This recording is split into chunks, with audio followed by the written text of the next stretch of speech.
All right, everyone. Hopefully you're enjoying your early spring so far. This is Easter Saturday, just hanging out by the Yellow Breeches, which is a creek that runs just behind my house. So if you hear the water, that's what it is. So I'll just show it to you real quick what I'm talking about. It's absolutely beautiful.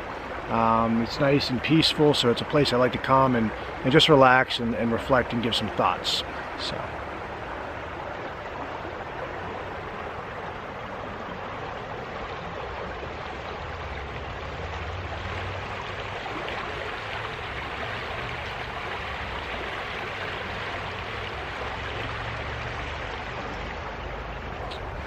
All right, so that's the Yellow Breeches. Runs by my house. It's a beautiful beautiful creek.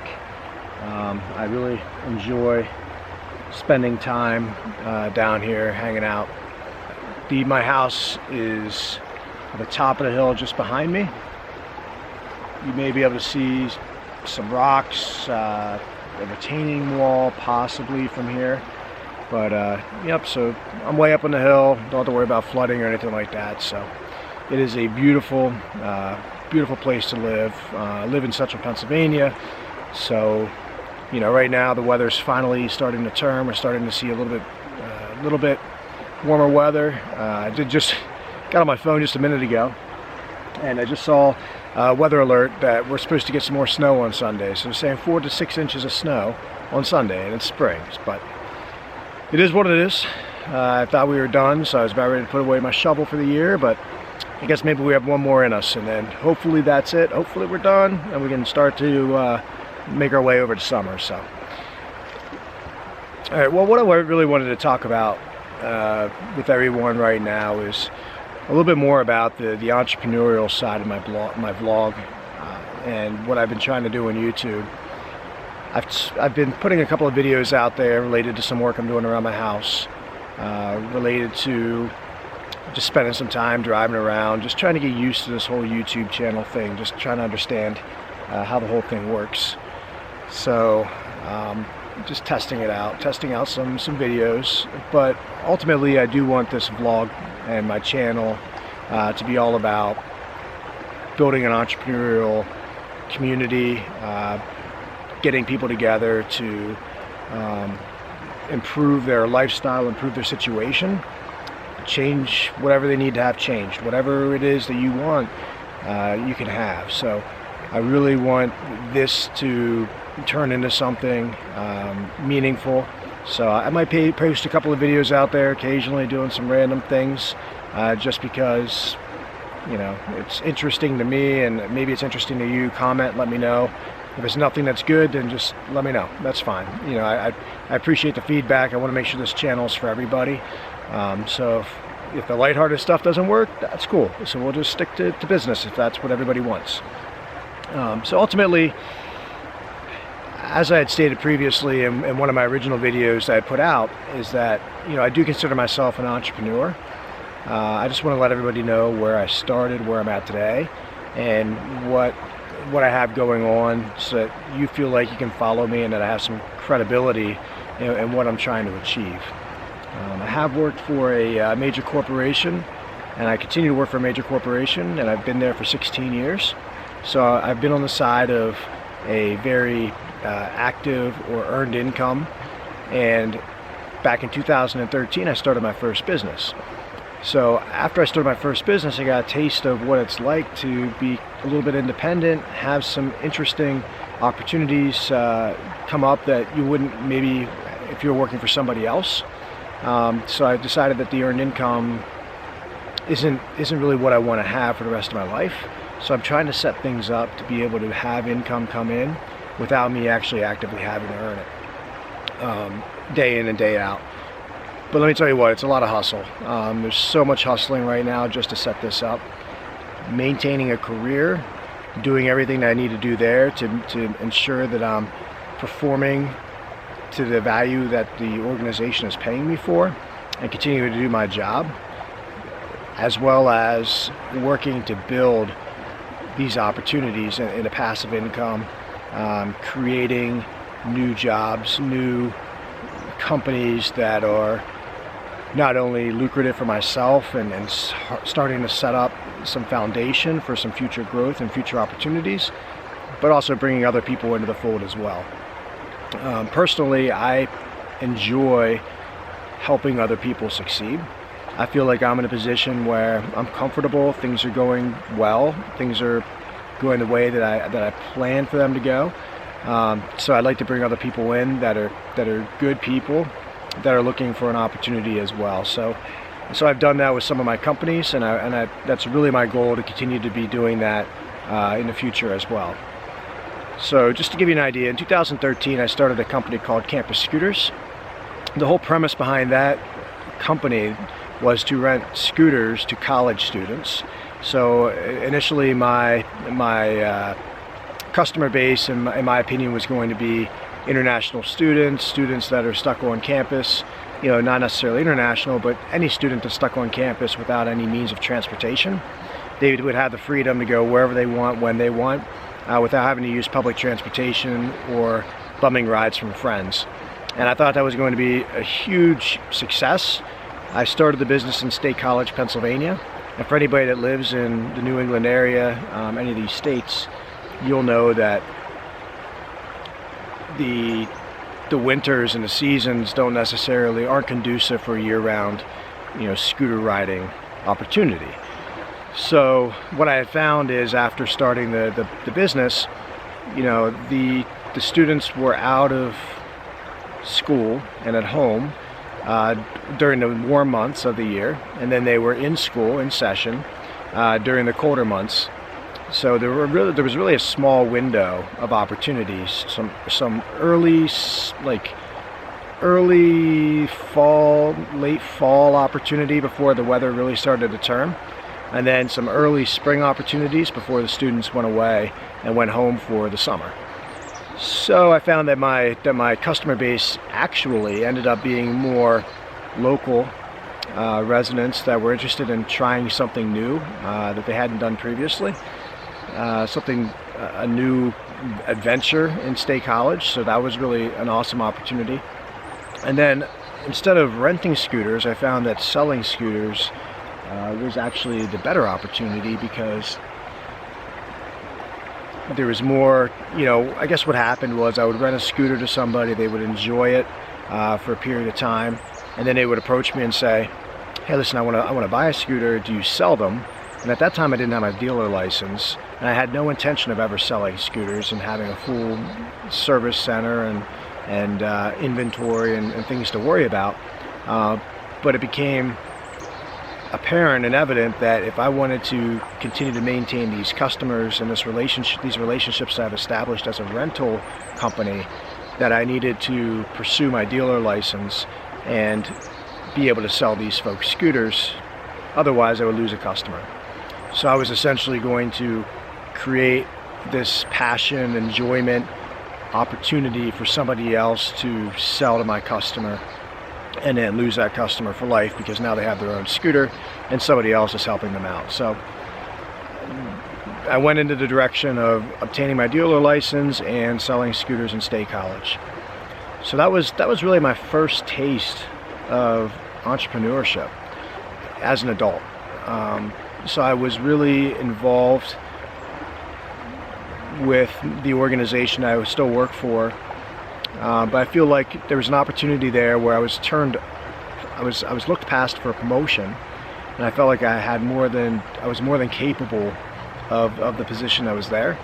And I think that was the point where I had this self-actualization that, if I feel like I'm worth more than what somebody's paying me for, or if I feel like I have the abilities that somebody's not leveraging and utilizing, that I needed to go out there and find and make my own opportunities. And it's not necessarily an easy thing to do. So that's really what I want to be able to do with this channel, is to explain my journey, try to relive those emotions and those moments as much as possible, and help others that are interested in also becoming an entrepreneur, trying something for the first time, seeing what works. I don't think of any failure. I don't think of this business that I had in State College as a failure. They call it a commercial success. But what I think it is that it was a great learning opportunity, and it really gave me this itch.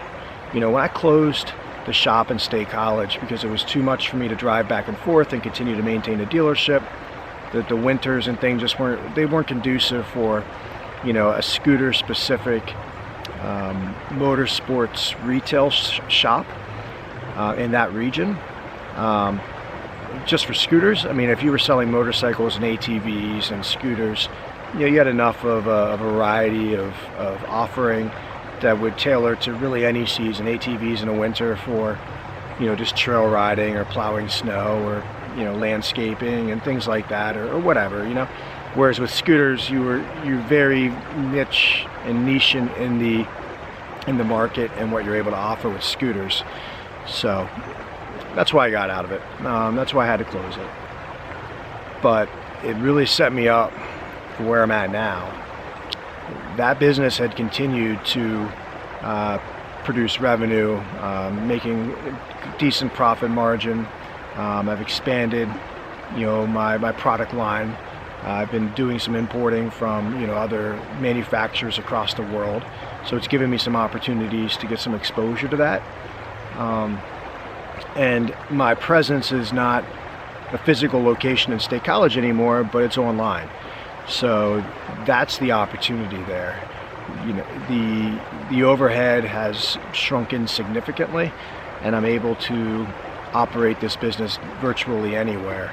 And that's really given me the seed money to then move into my next venture, which is real estate and purchasing properties. Initially, the first real estate investment that I made was probably the home that I bought back in 2007. But at the time, I really didn't think of it as an investment. It was a place I needed to live. But now it's a rental, one of my rentals of some of the many rentals that I have. My first real estate investment outside of the home that I purchased back in 2007 to live in is a house I bought in Marysville, Pennsylvania as a flip house. I wanted to really give rehabbing a house a try.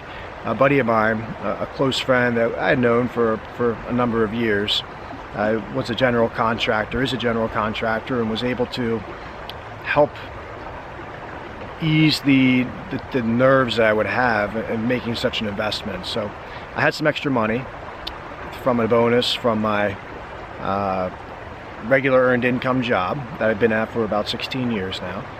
So I decided to take that money, instead of going out and buying a new car or spending it on a vacation, I decided to invest that. I decided, you know what, if I risk all this money and I lose it, I'll at least maybe learn something from it, versus purchasing a sports car or really indulging in something that it's short-lived. You know, it's got a life on it, and eventually it's going to be worthless at some point. You know what I mean? So I decided to go ahead and take my chances buying this house and partnering with him as my general contractor for the project. You know, again, it wasn't the perfect relationship, business relationship. There were a lot of problems. There was a lot of tension. Being a novice in the rehabbing and flipping world, I was taken advantage of, even by people I thought that were my friends. So that's something I will learn, and something I'll talk to as well, is that you have to be careful with who you're partnering with and really understanding what their intentions are, and ensure that there are no conflicts of interest.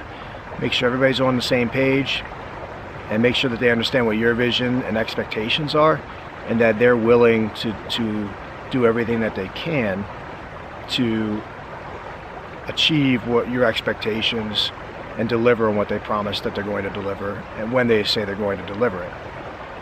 So that first flip house didn't go very well. I lost some money. I didn't lose a lot of money, but I lost a little bit of money. It took about 1.5 years to complete, which was a year over the timeline that was initially projected. So that put us in the middle of 2017 or so, where this house was actually sold. So in the meantime, I was still interested. I still am interested in the rehabbing world and buying houses to flip and fix up and really do a really nice job to provide somebody a nice home. So I found another house, partnered with a different GC, a general contractor, and that house went much quicker. Things went much smoother, and I actually made money with that. but I still felt like there's opportunity with that general contractor relationship and the house flipping process. So I took those learnings and relationships that I built in the previous houses that I flipped, or that previous house I flipped, and decided, maybe it's best to start subcontracting things myself and building those relationships in that construction world, because then they would know who I am. Being a silent partner, being the guy in the back end as the investor, I wasn't getting exposure to the subcontractors. They didn't know who was writing the checks and who was making all the decisions. So I decided that maybe I need to put myself out there and be on the forefront. And I met a guy that's now one of my business partners in one of my businesses that helps as a general contractor for my rehab properties, as well as other clients now that we take on for various remodel jobs and home improvement jobs. So one business turned into two businesses in terms of in the real estate world. Now I have the flipping business, and now I have a construction business, and both are equally growing. I mean, it's basically at this point in time I'm kind of at a stabilization period and a growth period where I'm trying to get my feet underneath me, at the same time trying to continue to grow the businesses as quickly as possible. In between the first flip house that I bought in Marysville and the second flip house that I bought in Shermansdale, I decided that I wanted to not just give flipping properties a try, but also start looking into rentals as well. So buying a long-term investment, taking my money, putting into something that's going to give me a return for a long period of time. I purchased an apartment building which has 8 residential units and 3 commercial units. So it's a 3-story building in Mechanicsburg, Pennsylvania, with 8 residential units, 4 2-bedroom apartments, and then 4 1-bedroom apartments. And it has 3 commercial spaces in the rear, totaling about 4,000 square feet in the back end of that property. Then I went out and bought the second flip property, finished that flip property in a matter of about 4 months over the summer. At that time, after I purchased that second flip property, is when I purchased this property here up on top of the hill, my residence, which I, in staying true to being a real estate investor, I purchased this house that I'm living in now as a foreclosure. I bought it off through an online auction site. It was basically a bank-sponsored auction, and I picked it up. And there's some work that needs to be done, and that's what I've been posting in some of my other videos related to some of the remodel work that's happening here at my own property. The reason it took so long to get to this house is because when I bought it, I was in the process of finishing up my second flip house, and then over the summer I ended up picking up a third flip house, which I'm actually in the process of wrapping up, hopefully within the next few weeks or so. So with that one wrapping up, that gives me a little bit of an opportunity to start tearing into this one a little bit, get this one fixed up, and then hopefully we'll be all set and we won't need to do any major remodels anytime in the near future. We're working on the flooring right now, painting, and some of the trim work and redesigning our staircase. There's still the kitchen that needs some work, and then some of the bathrooms need a little bit of work, some tiling and things that need to be done. So we'll work on that, but I feel like the big disruptive work will be done. We're actually getting married on June 9th. So that's one thing that I'd like to get this major work completed before we get married, so that after our honeymoon we're coming home to a nice beautiful home that's clean, ready to go, and we can actually start our lives in, versus getting married, coming back from our honeymoon, and then starting this work. I don't think it would work out very well. So I want to get this out of the way. I want to be able to have it all wrapped up hopefully by the beginning of June, so that we have a little bit of time before the wedding to get things at least moved back a little bit. So kind of to recap where we're at right now, I was a little bit all over the place. I'm still trying to get the vlog thing squared away, and I really want to provide great content for the channel. Just to give you an idea where I'm at, all right? I've had 2 flip houses that have been sold. One I lost money on, my first one I lost money on. The second one I made money on, not a lot. and I feel like there was opportunity to improve that. The third one I've undertaken myself with the help of my newly formed construction company, and that one's going to be wrapping up very shortly, and I have a feeling that we're going to make even more money on this one than we did the second one. So I'm feeling like we're heading in the right direction from a flip and rehab perspective. We're working on our own house, so that way when we get married we'll have a nice place to move back into. And then I purchased another property which I haven't really talked about yet, and this was back in December. It's the old Lebanon paper box building. It's on Cumberland Street in Lebanon, Pennsylvania. It's about 217,000 square foot warehouse. Currently about 85% of it's being rented out to large companies that store what are called foundry patterns that are used for everything from turbines for hydroelectric dams to components for submarines or ships or valves for plumbing, you name it. Honestly, I don't even know when you look at these things exactly what it is, because it has to be poured and has to be machined. So what I'm storing are really the molds to be able to create these things, and that storage business has been in place, or that storage company has been in place in business. The storage company storing foundry patterns has been in business since 1977. So I found this great opportunity back in October of last year. So we had a lot. We bought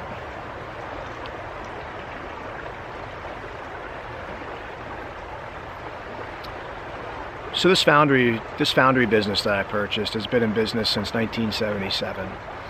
I found this incredible opportunity. So not only did I buy the real estate, but I also bought a business. And the business creates the revenue to more than pay for the real estate. So there's actually profit being made from this transaction, which is what you want for any transaction.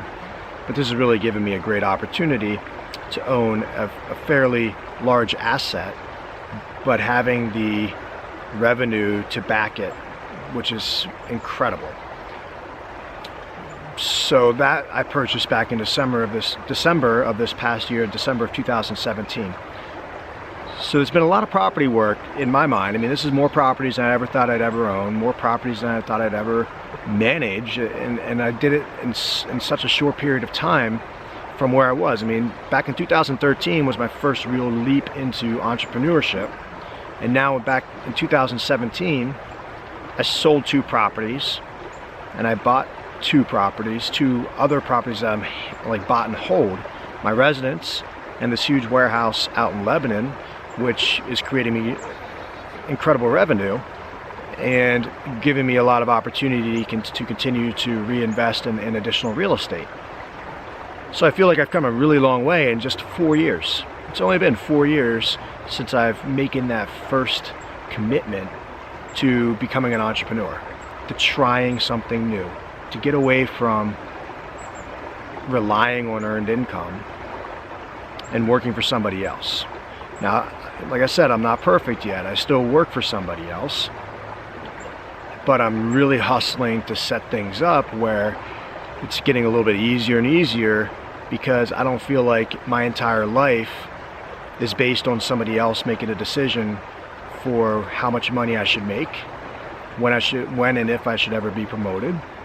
I can kind of start taking those things into my own hands, and that's really what the rewarding part is about all of this. So ultimately, where I'm at is I've rehabbed houses, I have rental properties, I have a construction company that does work with my rehabs, my rental properties, and other customers. And I have Campus Scooters, which is my scooter company, which is still in business and operating, selling scooter parts. So all of this money that I'm making from these really 4 different companies is just continuing to roll over and reinvesting in either these companies or other future opportunities as they come along. And my earned income job that I still have is helping to support me to live here in my current property, and is paying all of my bills free and clear. So all of the money I'm making in my other ventures is really just rolling over to be reinvested. So that's the beauty of, if you're going to start this entrepreneurial journey, it's tempting to want to quit your job day one, but it's important also to remember that the longer that you can continue to work your earned income job as you're building your businesses, the better off you're going to be in the long run. You're essentially duplicating and doubling your earning potential. More, who knows? I mean, it all depends on how much you're making at your regular job.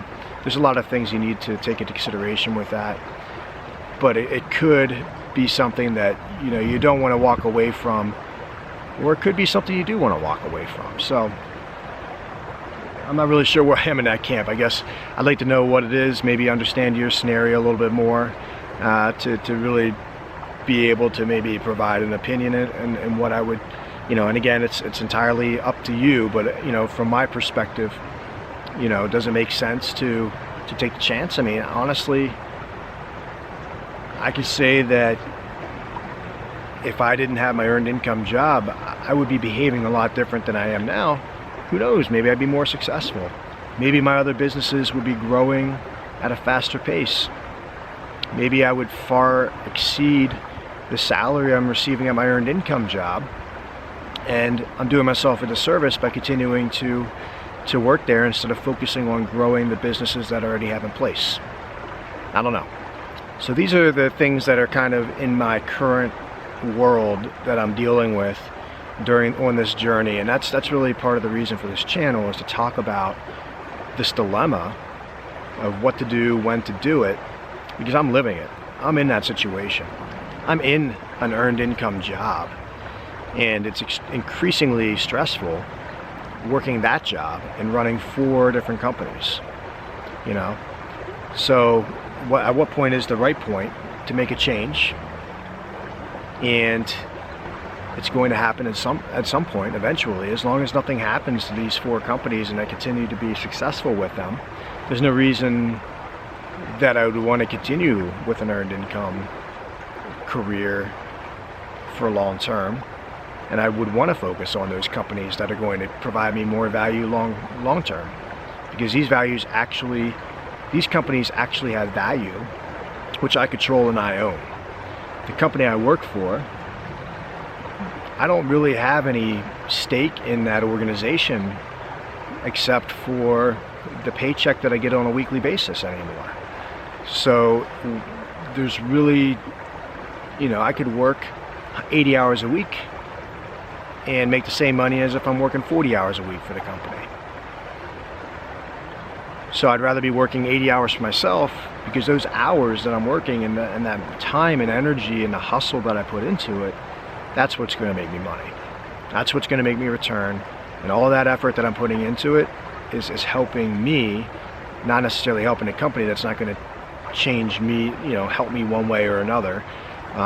They're certainly not going to necessarily give me a raise to the extent in which I'm increasing my value for the organization. I mean, we've all been there. All right, more to come later. Can't wait to talk a little bit more about the entrepreneurial journey. It's a journey for all of us.